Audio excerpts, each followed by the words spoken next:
Which driver are you that always have these complaints? Are you one of them? Save this video first. First, drivers not signaling. Signaling is a driver's only form of communication on the road. 頭前會有 signal 啊，行爭咪 signal， 這度 signal， 這個 lane 是行跌的咧，這度 signal 出來。 Failing to do so can endanger the lives of other road users, especially if one is planning to switch lanes. Second, road hogging. Obstructing another vehicle moving at a faster speed and affecting the flow of traffic. 緊呢，walao這個是 first lane 呢，唔是 second lane、third lane 呢，驚你辦。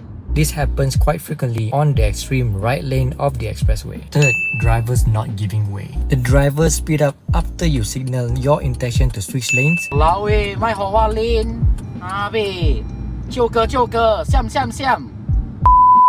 個咪好我 lane。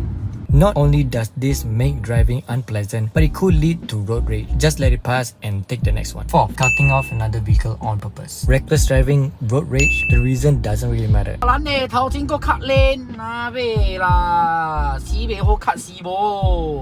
As cutting off another vehicle on purpose is a dangerous act and can cause the victim to swerve their vehicle to avoid a collision. Fifth, indecisive driving. Indecisiveness can be the cause of anxiety to other drivers. 頭前一個小嘅是會曉開車無？點 left right， 敢若啉酒醉安尼款呢？我邊。 Especially if they end up straddling two lanes because they can't decide where to go. If you can relate with this, click the share button and follow us for more.